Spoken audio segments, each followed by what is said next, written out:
BRS party లాగా ASHA worker నిండా ముంచింది ఆశా వర్కర్. మీరే భయపెట్టించి ఓట్లు వేయించుకొని ఈరోజు ఆశా వర్కర్ల జీవితాలతో ఆడుకుంటుంది మీరు. మీలాగా మేము ఆడుకోవట్లేదు. ఖచ్చితంగా ప్రజాప్రభుత్వంలో ఆశా వర్కర్లకైనా లేకపోతే రైతులకైనా మహిళలకైనా ఎవరికైనా కూడా నష్టమే పడలే ఇక్కడ కూడా కాంగ్రెస్ ప్రభుత్వం చేయదు. కాబట్టి ఖచ్చితంగా వాళ్ళ సమస్యను సానుకూలంగా స్పందించే ప్రయత్నంలో భాగంగా మా మంత్రి గారు దామోదర రాజేశ్వర గారు ఆల్రెడీ మాట్లాడుతూ ఉన్నారు. వారి సంఘాలతో కూడా చర్చలు చేశారు. కాకపోతే బీఆర్ఎస్ పార్టీ సంబంధించి కార్మిక విభాగం అధ్యక్షుడు రాంబాబు యాదవ్, అదే కాకుండా కొంతమంది అనవసరంగా ఆశా వర్కర్లను ఆగమాగం చేసే ప్రయత్నంలో భాగంగా వాళ్ళు ఉసుగులిపే ప్రయత్నం చేస్తా ఉన్నారు.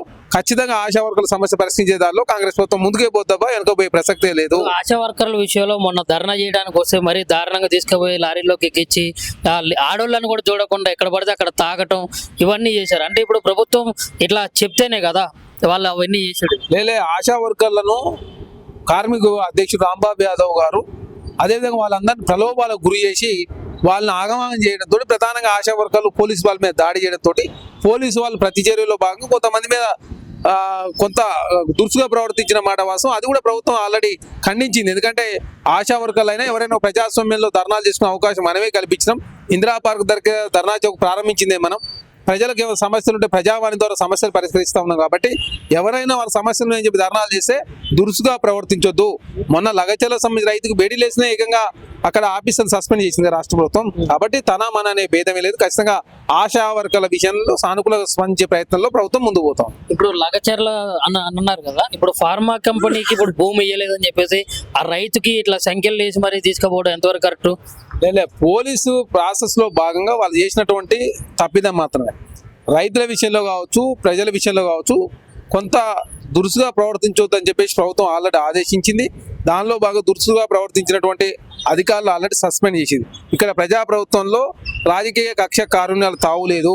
లగచర్ల రైతును రెచ్చగొట్టింది ఆనాడు కేటీఆర్ గారు, పట్నం నరేంద్ర రెడ్డి గారు, సురేష్ అనే వ్యక్తి మూలంగా రైతుల మూసుకున్న బీఆర్ఎస్ పార్టీ నాయకులంతా కడాధికారి వెంకరెడ్డి గారిని అదేవిధంగా కలెక్టర్ గారి మీద ప్రతీక్ జైన్ గారి మీద దాడి చేయడంతో ప్రధానంగా పోలీసు వాళ్ళు అక్కడ కేసు పెట్టిరు.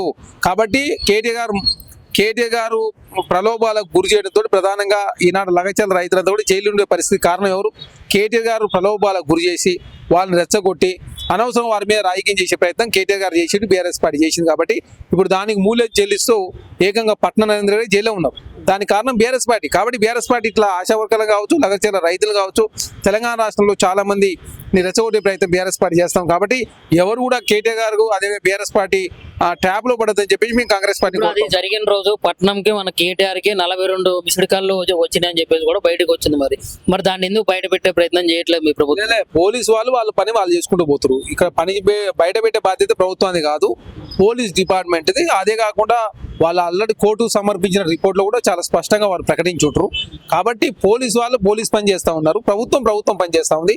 ఇక్కడ ప్రజాప్రభుత్వంలో రాజకీయ నాయకుల ఒత్తిడి లేకుండా ప్రజాప్రభుత్వంలో దోషులుగా ఎవరున్నా కూడా చట్టాన్ని ఎవరైనా అతిక్రమించినా కూడా చర్యలు తీసుకునే దానిలో ప్రభుత్వం ముందుకు పోతా ఉంది తప్ప ఎవరిని అగౌరవపరచాలో ఎవరికి ఇబ్బంది అయ్యే పనులు చేయాలో కాంగ్రెస్ ప్రభుత్వం చేయడం లేదు అనేది చాలా స్పష్టం.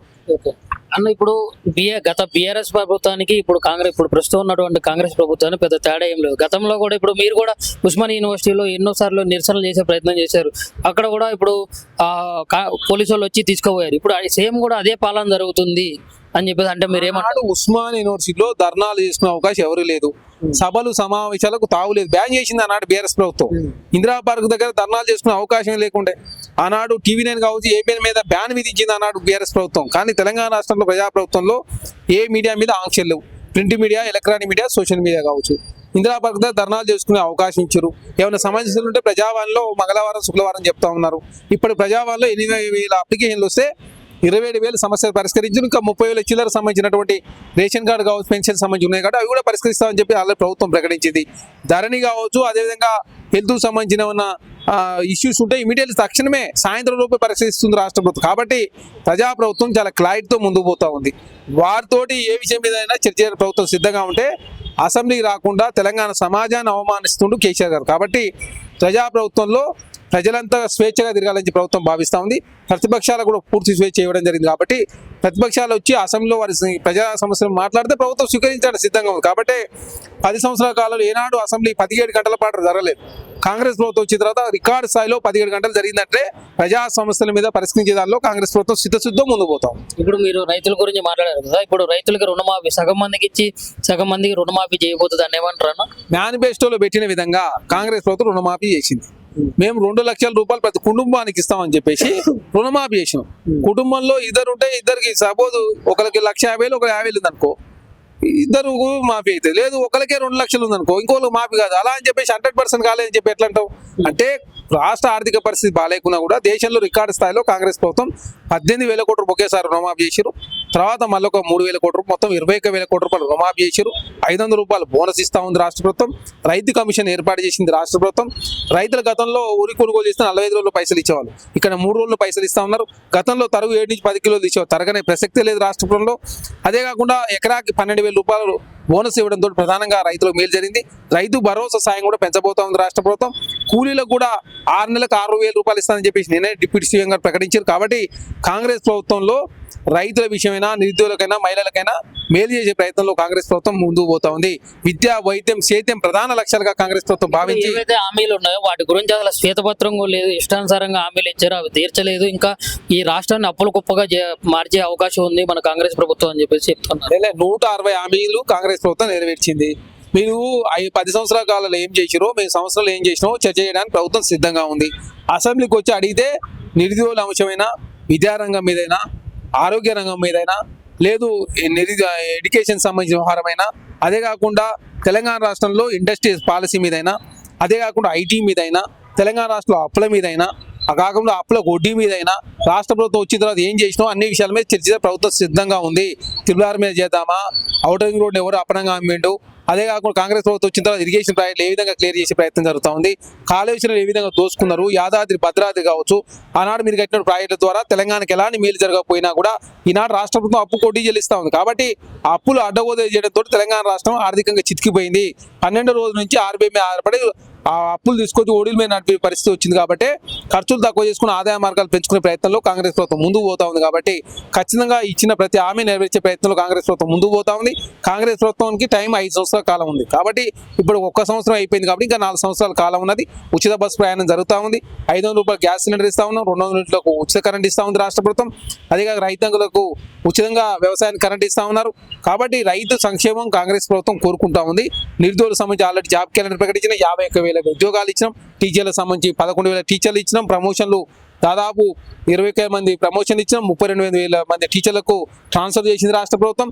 అదే గురుకులాలను కూడా ఇంటిగ్రేటెడ్ క్యాంపస్లను కూడా రాష్ట్ర ప్రభుత్వం ఒకే దగ్గర ఉండాలని ప్రభుత్వం భావిస్తూ ఉంది. ఎస్సీ, ఎస్టీ, బీసీ, మైనార్టీలకు అదేకాక ఇంటిగ్రేటెడ్ క్యాంపస్ 100 కోట్ల రూపాయలు రాష్ట్ర ప్రభుత్వం ఏర్పాటు చేస్తూ ఉంది. కాబట్టి మీరు ఏ విషయమైనా చర్చ చేసినా కాంగ్రెస్ ప్రభుత్వం సిద్ధంగా ఉంది. హోంగార్డుల ఇష్యూ చర్చిద్దామా, పోలీసుల సంబంధించి ఇష్యూ చర్చిద్దామా, చర్చించడానికి సిద్ధంగా ఉందని చెప్తున్నారు. మరి బీఆర్ఎస్ ఎమ్మెల్యేలని అసెంబ్లీకి కూడా రానియకుండా అడ్డుకొని అరెస్ట్ చేసి ఇది ఎంతవరకు కరెక్ట్ అంటారు? మీరు మొదటి రోజు 3వసారి అసెంబ్లీ ప్రారంభం కాబోతా ఉంది. 10 సంవత్సరాల తర్వాత తెలంగాణ తల్లి విగ్రహాన్ని ఏర్పాటు చేసుకుంటా ఉన్నాం. ఒక మంచి శుభదినం రోజు అదాని ఫోటోలు వేసుకొని మీరు గలాట క్రియేట్ చేసే ప్రయత్నం చేస్తే తెలంగాణ సమాజం హర్షిస్తుందా? మీరు తెలంగాణ రాష్ట్రంలో విగ్రహం విషయంలో అసెంబ్లీ చర్చ చేస్తారని ప్రభుత్వం అనుమతిస్తే మీరు అసెంబ్లీ అనుమతిలో భాగస్వాములు కాకుండా తెలంగాణ తల్లి విగ్రహం గురించి ఎక్కడ మాట్లాడాల్సి వస్తుందని చెప్పేసి అదాని వంకబెట్టుకొని అరెస్ట్ అయ్యే ప్రయత్నం బీఆర్ఎస్ పార్టీ చేసింది. చాలా స్పష్టంగా కేటీఆర్ గారు ఏం మాట్లాడతారు? ఆలీని మార్చడం చూసినాం కానీ తల్లిని మార్చడం చూడని చెప్పాడు. మరి ఆలీని మార్చిన చూసిరు మీ అయ్య, మరి మీ విగ్రహం మార్చింది ఎవరు? మీ అయ్యనేగా మొదటిగా మార్చింది. 2007లో ఒక విగ్రహం ఉంది. 1969లో ఒక తెలంగాణ తల్లి విగ్రహం ఉంది. 2007లో ఏకంగా విజయశాంతి గారు యాదాద్రి జిల్లాలో ఏర్పాటు చేశారు. మీరు తర్వాత వచ్చినటువంటి కేసీఆర్ గారు తెలంగాణ తల్లి విగ్రహాన్ని మార్చింది మీ అయ్యనే. మరి మీ అయ్య ఆలీని మార్చి తల్లిని మార్చింది ఫస్ట్ మీ అయ్యనే కదా, అది మీ అయ్యకు వర్తిస్తే కదా. మీ ఇంట్లో చెప్పకుండా వచ్చి ఎందుకు మీ ఫస్ట్ మీ కేసీఆర్ గారు వర్తిస్తే మరి అది మిగతా వాళ్ళకు కూడా వర్తిస్తుంది. మీరు అనవసరం మాకు వర్తిస్తుందని చెప్పేసి మీ అయ్యకి ఎందుకు వర్తించదు అని చెప్పి మేము అడుగుతాం. అదే కాకుండా మేము 2007లో ఉన్న విగ్రహాన్ని మాత్రం చిన్న చిన్న మార్పులు తీసుకొచ్చి తెలంగాణ తల్లి విగ్రహాన్ని మేము ప్రారంభించినాం. మీలాగా మీ కొత్తగా తీసుకురాలే.